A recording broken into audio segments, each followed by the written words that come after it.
the action. So let's jump right into game one here. This is our first match of the region finals, European region here of the Players Cup 3. And to our delight, we're going to see that Umbreon jumping out onto the field for Francesco, paired up with the Incineroar. On the opposing side of the field, though, it's going to be Rotom Heat and the Zacian straight out the bat. Yeah, so the Zacian here is going to get that attack boost straight off the bat, you know, and the nice thing that Francesco's done to kind of mitigate that is bring his Incineroar, so he's got that immediate Intimidate just to reset that attack boost there. The Umbreon here, is going to be threatened a little bit by the Zacian because the Zacian known to carry things like Sacred Sword, close combat, so it does have to be a little bit wary around that. But at the same time, the Incineroar is a nice option here for Francesco to throw up maybe a fake out this turn just to stop it performing or getting a substitute up like a lot of Zacian players like to do. Well, the fake out landing on the correct target there, the protect from the Rotom means it was going to be immune to that anyway. And the Umbreon targeting down into that slot as well. So a great protect there from Guillermo. No damage really done, no setup done. It's pretty much a really neutral turn. Yeah, and you think for Francesco, I think the big thing that you want to try and do now is remove that Rotom as quickly as possible, because if you can remove the Rotom from the field, then you know your Sun mode is a lot freer to actually perform and kind of overwhelm Guillermo as quickly as possible. But is Guillermo going to allow the Rotom to just go down? It's going to be something that he can maybe switch out, or he can support well with his Zacian here. Oh, I like this here, getting the Zacian set up and protected with a substitute, and also setting up the Rotom Heat with that nasty plot. So going to be boosting up the special attack 2 stages, making it a really formidable Pokemon for Francesco to have to deal with. Incineroar, however, going to target down into what was the Zacian. It's now that cheeky little substitute doll, going to be able to take the damage. It is super effective though, so of course Zacian will return to the field, but certainly taking less damage than it would have if it wasn't behind that substitute. The Umbreon is indeed running Yawn, and this is a really nice play by Francesco. Guillermo's Rotom Heat has boosted up, but it is going to be forced to switch out unless it wants to fall asleep at the end of next turn.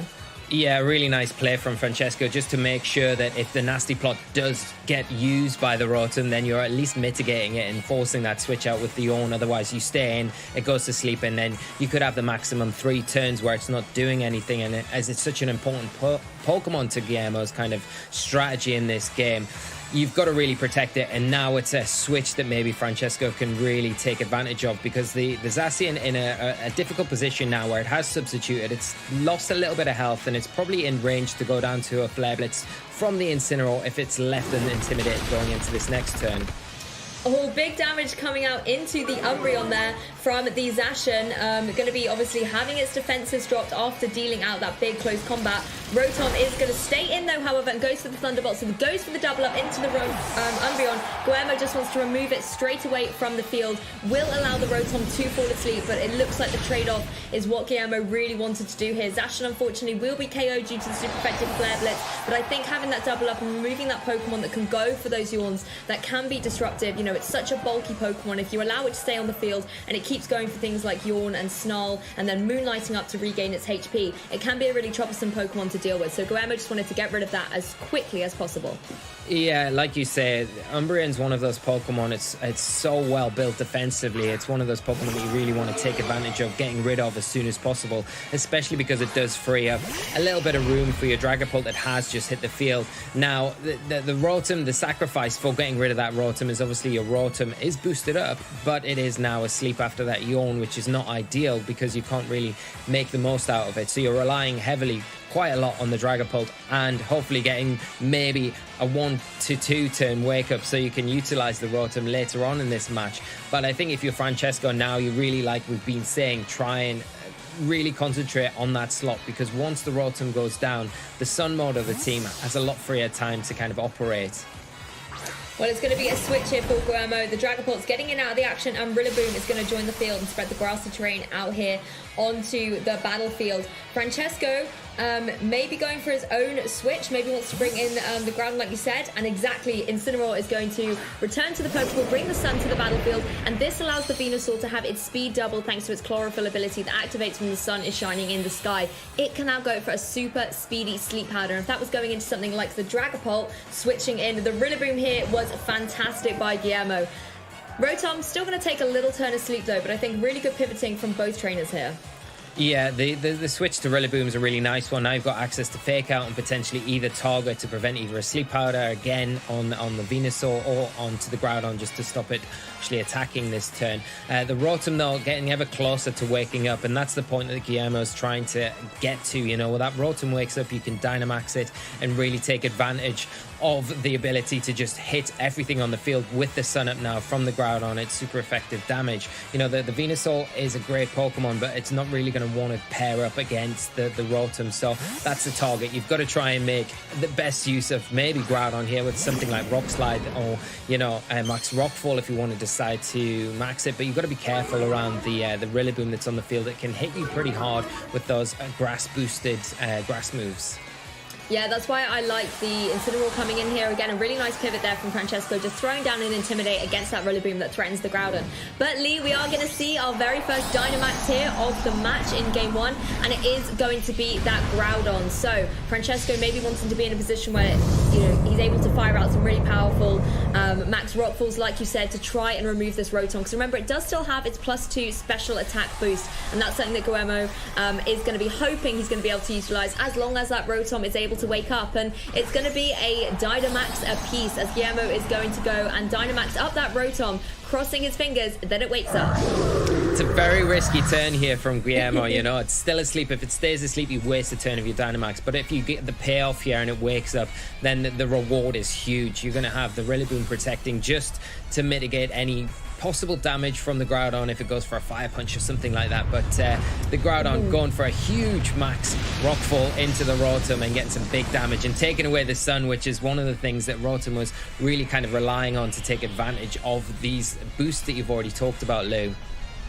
Yeah, I really like that play there, being able to, like you say, override the weather. But Rotom's got something to say about it and will reset that Sun up into the sky. Goes into the Incineroar, however, that's going to be able to take that really well. Does reset the Sun, so we're going to see no residual chip damage from the sand at the end of this turn. But I think the critical thing to notice there was the Groudon, it went first. It's able to go for that Max Rockfall that will pick up the KO against that Rotom if it is allowed to connect once more.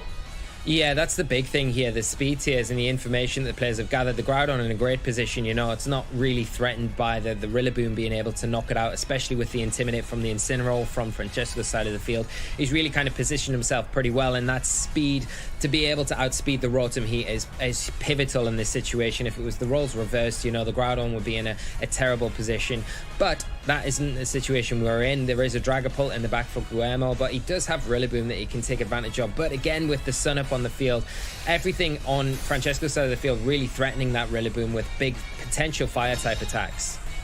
I mean, wise play here from the Rotom, just protecting from another one of those Max Rockfalls. Rillaboom, however, going to connect down into the Groudon, does a huge chunk of damage, obviously boosted up by the grassy terrain as well.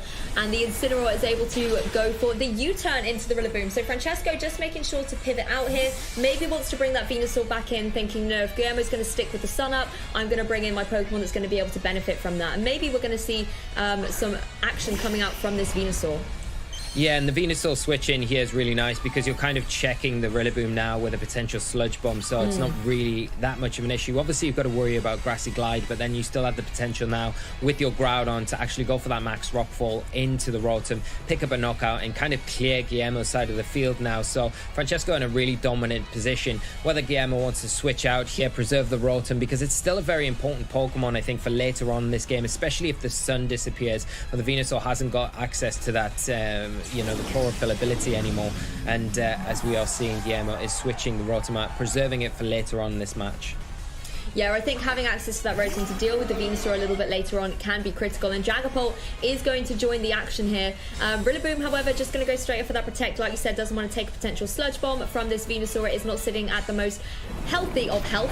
The Sludge Bomb, however, is going to target down into that Dragapult, catches it on the switch in, does a decent amount of chip damage to it, as Groudon is able to go for its third turn of Dynamax. It's another one of those Max Rockfalls, and it's going to be able to pick up a KO on that Dragapult with the double up. Of course, this is going to reset the weather as well, and we're going to see that chip sand damage chipping away at these Pokemon. You know, the residual effects here can sometimes stack up, and it's an interesting scenario when you've got the sand on the field chipping away, and then you've got the grassy terrain as well regaining the health, but that chip taking away health happens first. Yeah, that's the thing. And the only Pokemon not benefiting from the grassy terrain is going to be the Rotom when it hits the field again. I think Francesco's done a phenomenal job of kind of commanding the board here with his Groudon and Venusaur in a position now where the Groudon is going to finish its Dynamax turns, but it's going to have access to Rock Slide and the Rotom probably in range to pick the knockup out. So it is very difficult. Will a Grassy Glide be enough to get the Groudon? I don't know. I don't think it will be, potentially. And the Venusaur in a prime position now to get that Sludge Bomb onto the Rillaboom. So it's a difficult slot, you know, position for Guillermo to kind of come back from this one. But we're actually seeing Groudon switch out for Incineroar. Yeah, Groudon switching out here, maybe so that the Sun can come back to help Venusaur out when the Rotom potentially isn't as much of a problem. And I think throwing down another Intimidate against that Rillaboom does just help out Francesco kind of ease a little bit about worrying about the damage that Rillaboom can do to the Groudon. But Rillaboom just going to be going straight for a Protect here. Venusaur, however, is going to be going straight forward with a Weather Ball into that Rotom. And with the Sand as well, that is going to be dealing super effective damage. Oh my goodness, Rotom is away from the field. That is a sigh of relief there for Francesco. Wow, what a play there. The Weather Ball coming out. Not the most commonly used attack on Venusaur, but really utilizing the sand that's active on the field now. You know, that Sand Stream, the Weather Ball turns into a rock type attack and being super effective on the fire type, and that Rotom is really just cut short this match here. Makes it nearly impossible with the Fake Out present from the Incineroar and then a Sludge Bomb from the Venusaur going to be able to make easy work of the Rillaboom. And the Groudon switch there was a nice one because, as you say, you get the Intimidate support further to make sure that the Rillaboom's not so much of a threat if it does come down to that Groudon late game. So just being very cautious in that respect.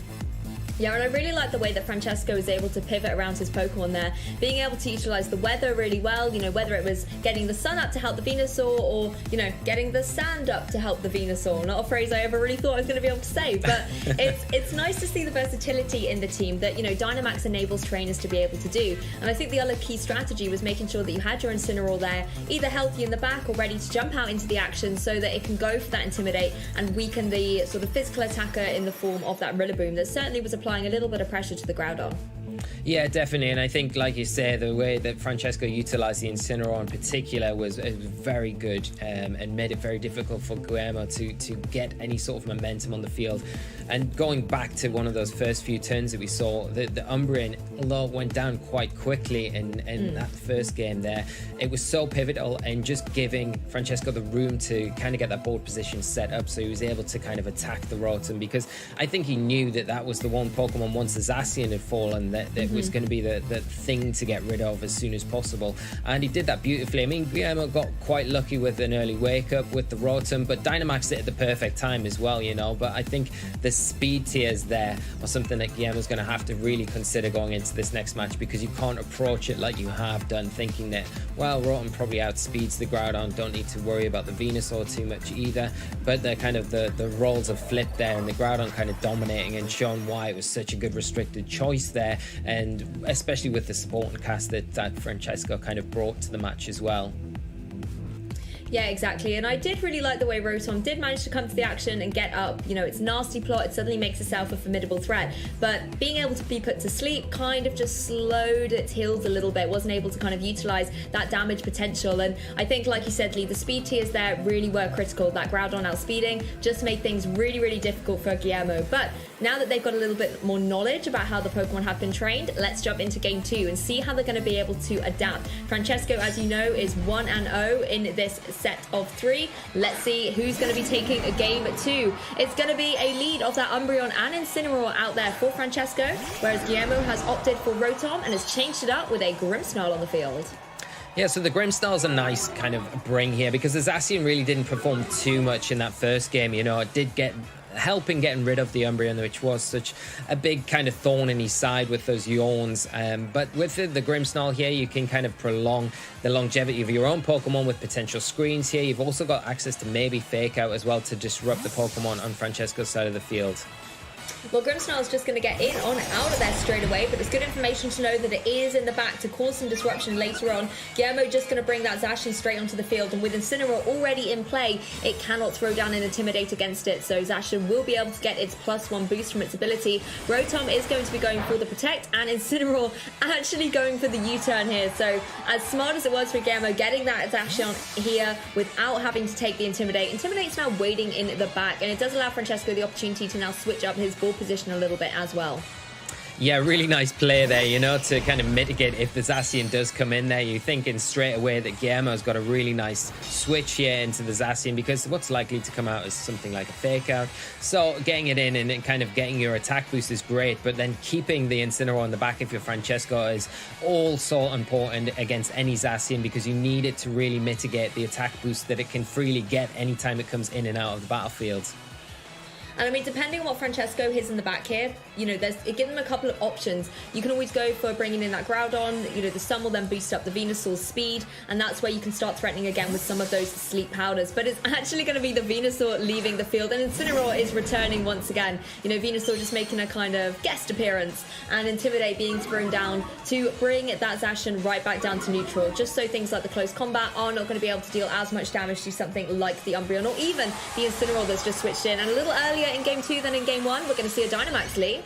Yeah, it is going to be the Rotom, and you think they're probably going to go heavy down on Francesco's Umbreon again, but the problem is this time is there's not going to be really the return, because the Incineroar was forced in from Francesco, whereas before it was kind of active on the field and was able to pick up the knockout onto the Zacian and get some return for losing Umbreon after getting a yawn, but neither being able to get that off this turn as a close combat coming in and doing huge damage there. Yeah, the close combat really going into the Umbreon there, of course, lowering the defenses of that Zacian as well. It's going to be a little bit vulnerable going forward. The Max Flare coming out, though, from that Rotom connecting into the Umbreon, and it looks like it is enough to pick up the KO. So once again, Guillermo is going to be able to remove the Umbreon from play, a Pokemon that has the potential to be so disruptive with those yawns. So I'm sure Rotom will be happier that it can't be put to sleep in this game as it stands.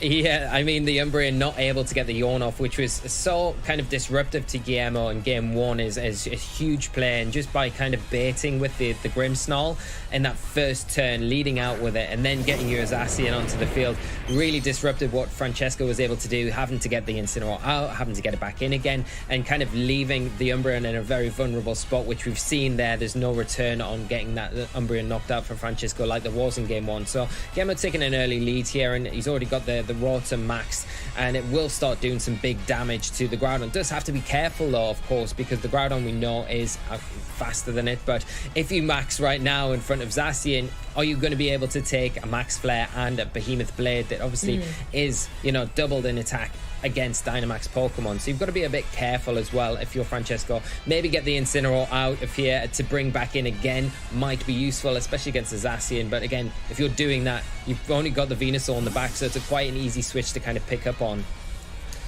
Well, the Zacian is going to return to its Pokeball, and the Grimmsnarl is going to rejoin the field here. Zacian maybe just wanting to reset the kind of drop that it got from its ability. It wants to be able to get its +1 attack back in the action later on. Maybe try and go for those Behemoth Blades into the Dynamax on Francesco's side, which is going to be that Groudon once again.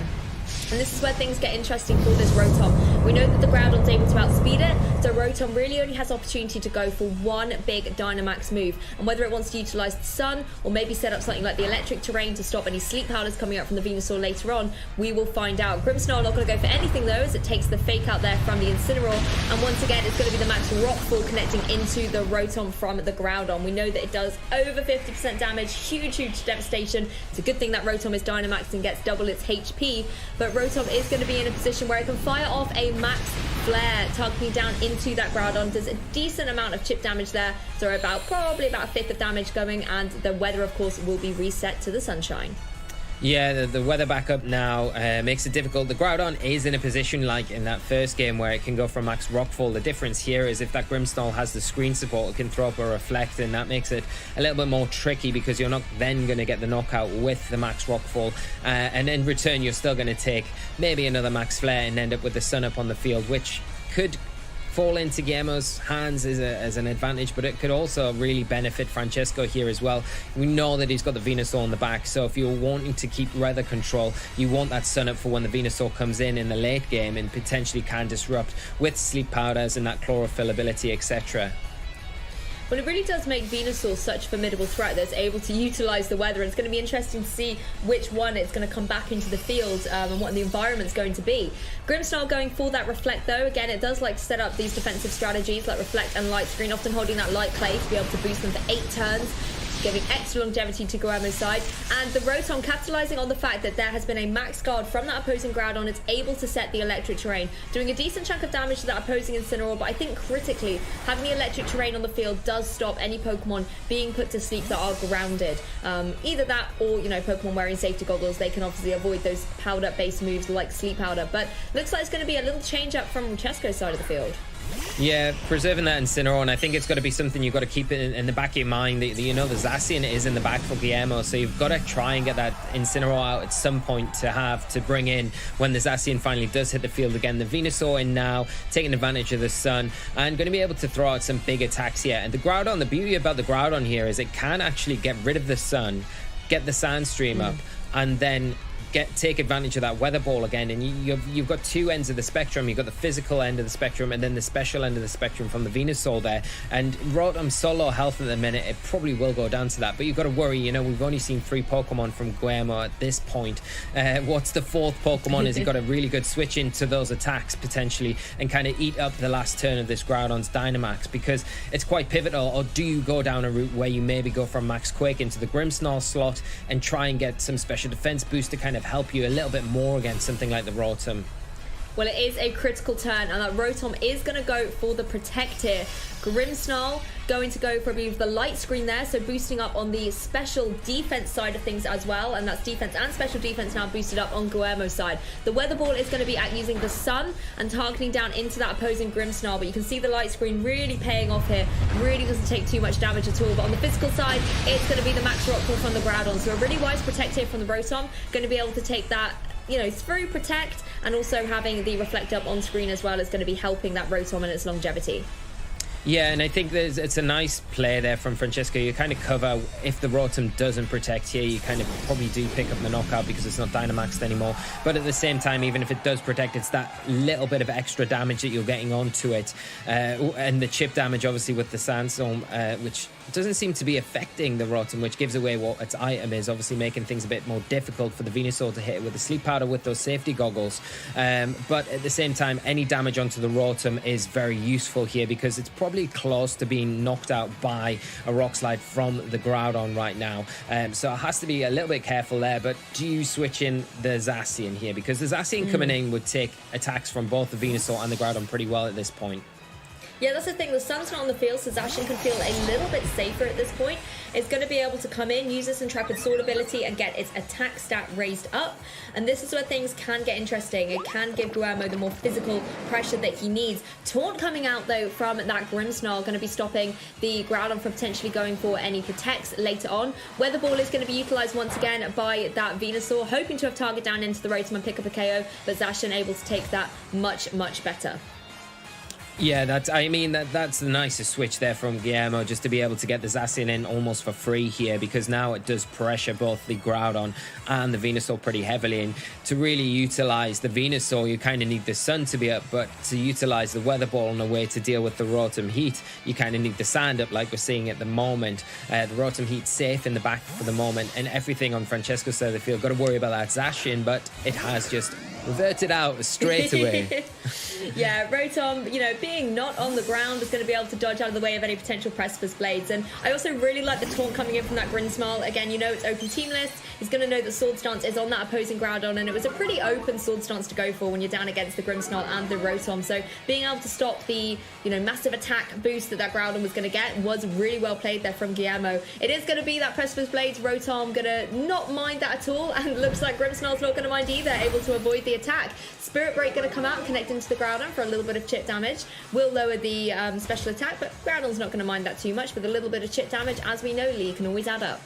Yeah, always adding up there. And I think it's quite pivotal now that if you're Francesco, you're kind of in that situation again where you want to get the Incineroar off the field, because Guillermo's playing this Zacian fantastically this game. He's really making sure that, you know, anytime he puts it on the field, knowing that there's the Incineroar's coming on the field, he's reacting to that, taking it out. So Francesco has to try and keep up and do the same. I think Rock Slide here with the Groudon is a nice play, but you've got to be wary about the Zacian coming back in again if you are Francesco.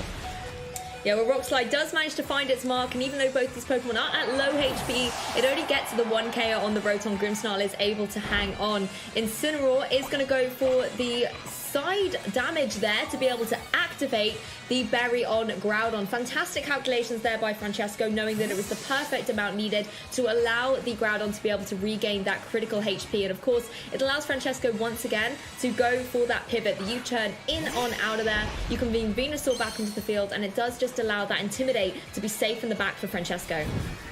Yeah, it's a really nice play there, just in case there was a Protect maybe coming out from the Grimmsnarl and you weren't able to get the U-turn off there. Going for it into the Groudon makes a lot of sense as well. So you activate that Citrus Berry just to prolong the lifespan of Groudon almost, you know, giving it that extra HP back is so pivotal, and at the same time keeping your Incineroar on the back. So it's really, really imperative that you know, Francesco keeps up with how Guillermo is utilising the Zacian. We are going to see the final Pokemon here hit the field, and it is going to be that Rillaboom. Yeah, finally revealed here from Guillermo. Amazing to have kept it sort of hidden until this point, and the grassy terrain is going to be coming into effect. This is where Groudon has to worry a little bit. One of those powerful grass type moves going down into the Groudon will be able to do a huge chunk of damage in the grassy terrain. Yeah, and you really want to be utilising the Incineroar here, and it's kind of making it very difficult because you want to keep the Incineroar in the back until the Zacian comes onto the field, but at the same time, Groudon in an awful spot now where the Grassy Glides, Wood Hammers, boosted by that grassy terrain from the Rillaboom, are really threatening the Groudon. So you've got to really maybe make a decision here. Do you switch the Groudon out, get the Incineroar in, and then have to think about pivoting it out again if the Zacian doesn't come out? But not seeing that, just seeing the Groudon go for a little old Protect here. Yeah, just playing a little bit defensively, maybe just going for that Protect to scout out what's going on. And the Rillaboom going down into the Venusaur with the Fake out there. So just going to stop it from going for any big sort of damage here, maybe even going for something like a Sleep Powder to try and put the Zacian asleep. But I think it's also a nice protective measure, stalling out that Weather. So Weather Ball can no longer get up to too many tricks. No, it won't be able to hit the Rotom any longer. The one thing that you do have for Francesco is to switch the Groudon out now to get the Sun back in later to support that Venusaur, of course, because the Venusaur will be the fastest thing on the field as long as that Sun is active, but you've got to get the Groudon out of here, and it feels like a good point to maybe bring your Incineroar in, but at the same time doing that is Guillermo going to kind of pick up on that. It's quite an easy double up here with your Rillaboom maybe Grassy Gliding into that slot or Wood Hammering into that slot and just going for a Behemoth Blade or a close combat as well to kind of cover potentially an Incineroar coming in, or you could play it a little bit safer, maybe switch the Zacian out again here for something like the Rotom Heat.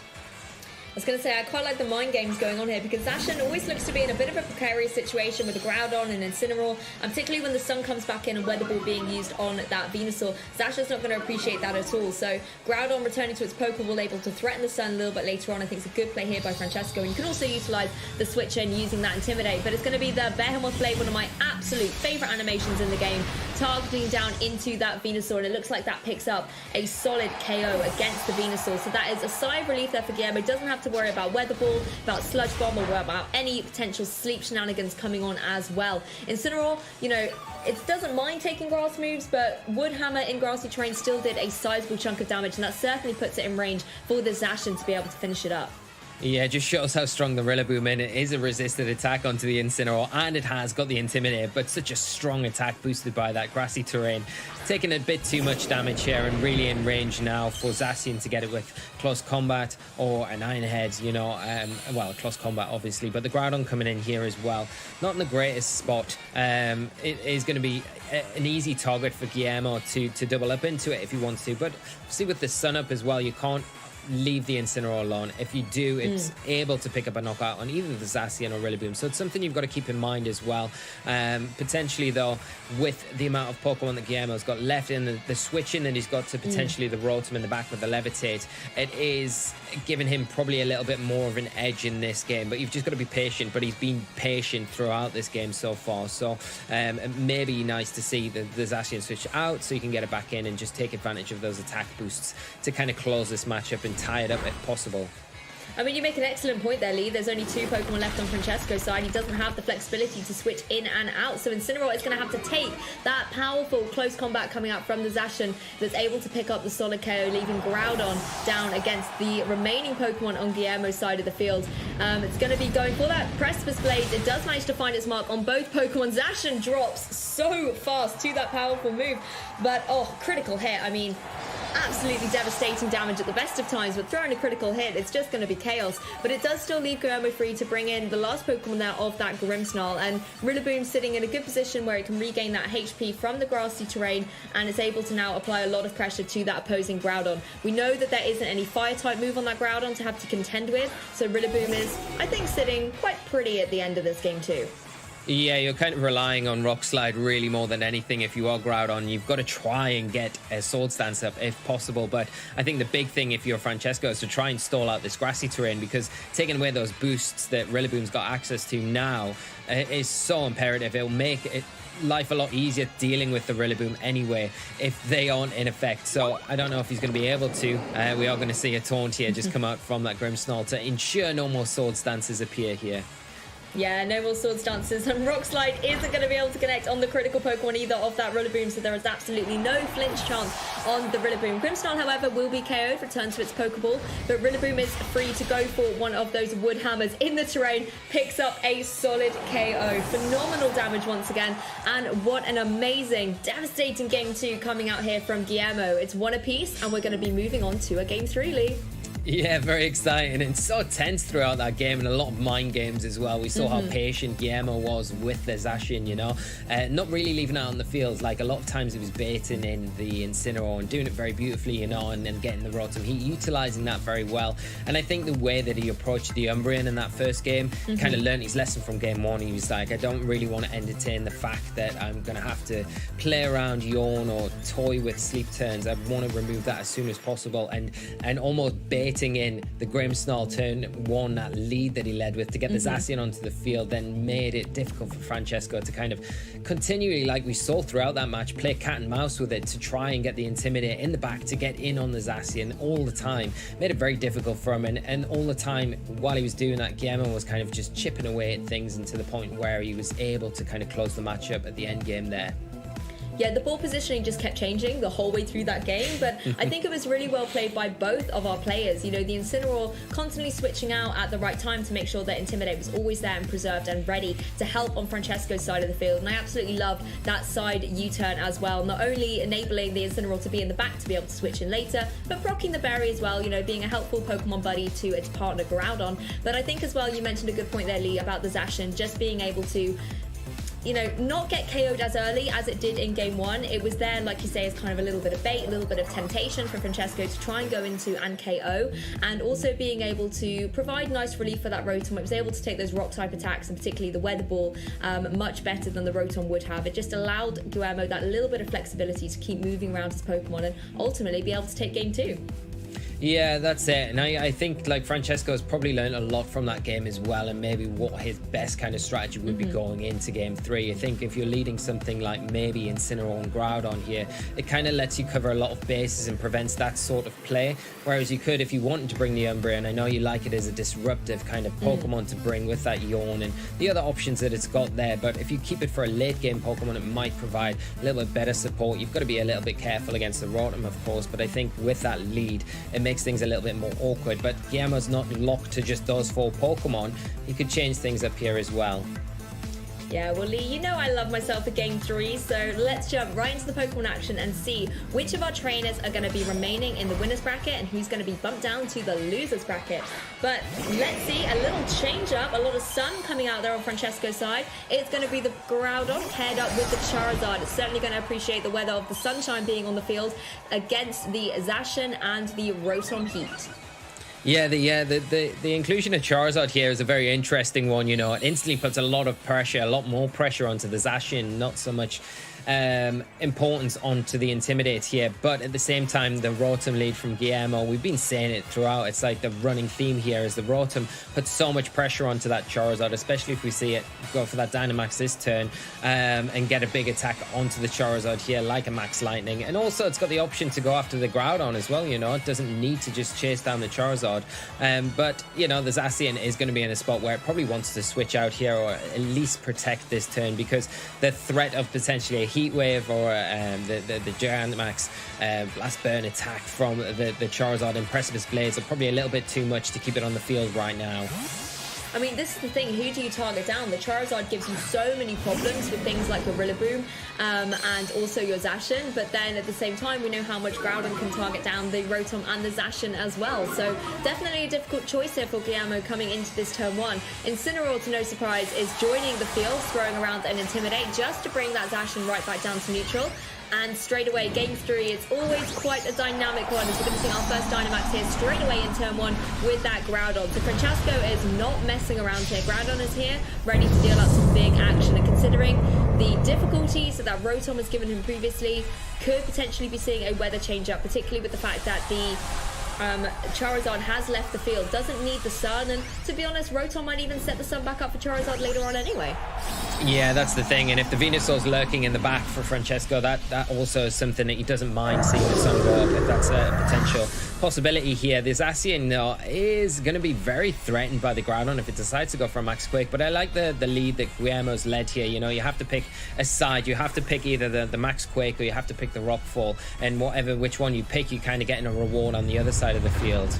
One of those coin flicks I always hate to call, but it's going to be the Max Rockfall coming down into that Rotom. We've seen it time and time again in this set, and Rotom is the target of Groudon's Wrath there. It's going to be able to bring the sand to the field as well, so we're going to see that residual chip damage, but Rotom actually saying, no, we won't, Lou. We're going to bring the sunshine right back into the action and do a little bit of damage to Groudon in retaliation. Of course, the Zacian sitting up behind its substitute as well, so Guillermo really able to kind of capitalize on this turn and protect Zacian up going into turn 2.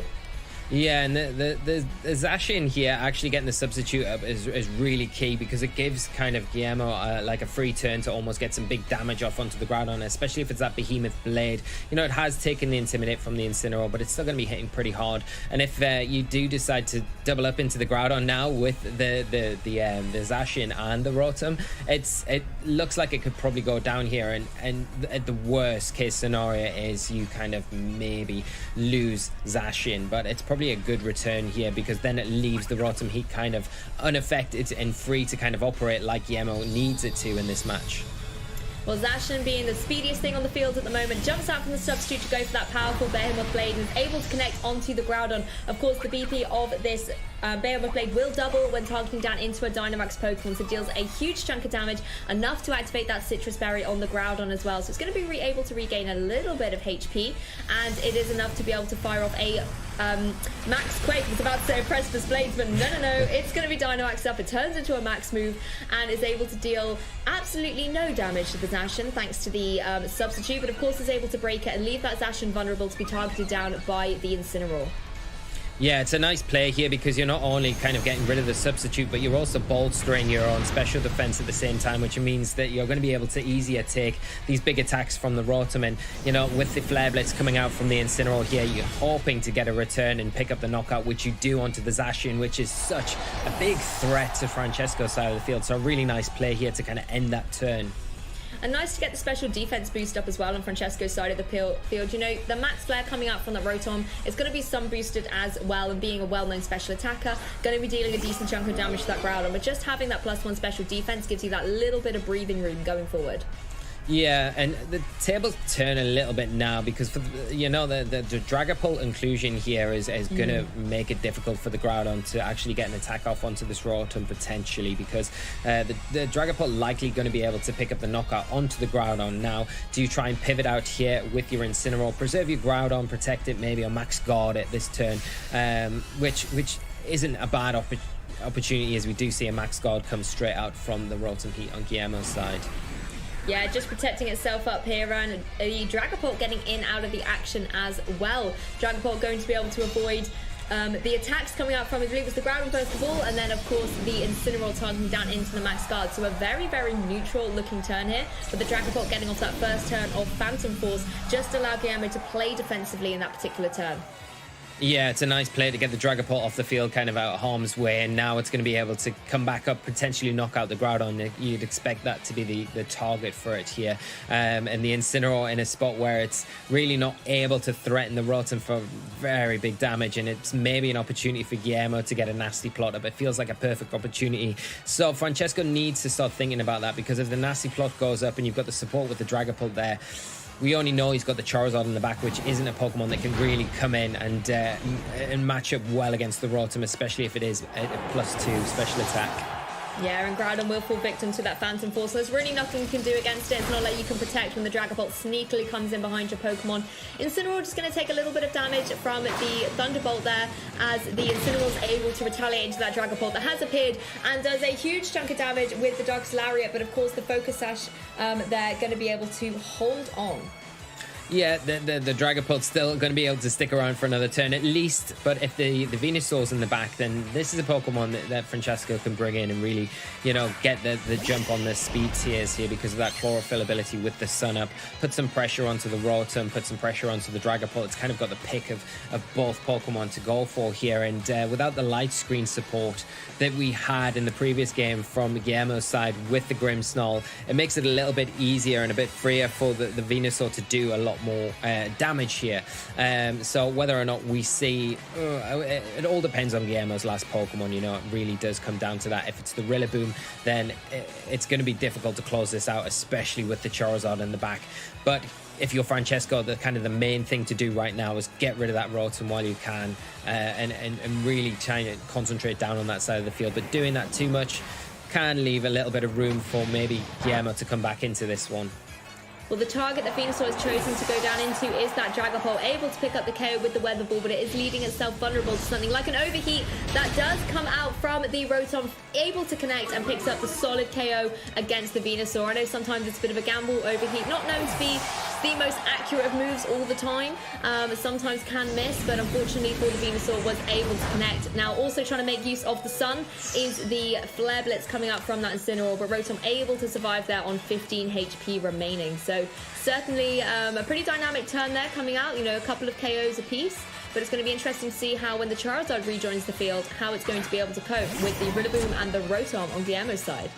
Yeah, now the Rillaboom coming in does activate the grassy terrain. It does have access to Fake Out for at least one turn, but is that going to be enough? Because you're expecting that the Assault Vest on the Incineroar is probably enough, especially with the -2 that the Rotom's just taken from that Overheat. It feels like a bit of a stretch to say the Rotom's going to be able to deal with, you know, the threat like Charizard that it would normally quite easily deal with at a good amount of health, but because it's so low, it's going to go down to a Heat Wave easily from the Charizard. So I don't know. It depends what the Rillaboom has access to here. Well, the Rotom's just going to go straight up for the Protect here as Rillaboom decides to go for the Wood Hammer down into that opposing Incineroar. It's not enough to pick up the KO though. Incineroar leaving on just a slither of health there. It's able to retaliate with a Darkest Lariat, but it looks like it's going straight into the Protect of that Rotom. So a great Protect there from Guillermo, making sure Rotom is able to hang around. But like you say, the HP puts it in a really precarious situation. It can of course go for something like a Thunderbolt into the Charizard and do a decent chunk of damage, but I think without being able to access that in Dynamax and turn it into a Max Lightning, Charizard's going to be able to survive. Yeah, you would imagine so, and the Charizard probably going to be able to outspeed it as well, which is the big thing here. If it can just go for that one attack and just connect, that's all it needs to do on both Pokemon. It's pretty much wrapped up here as we see a Grassy Glide come in and be enough to take that Incineroar down. So Rillaboom making good work of the Incineroar there, you know, and Guillermo doing everything in his power to kind of control this match as best as possible. But the Charizard coming out with the Heat Wave, connecting, taking both of these Pokemon down, clinching the match for Francesco. And the Charizard in the end, Lou, the Pokemon that kind of is victorious. Yeah, amazing seeing that Charizard come in for game 3 and actually able to take this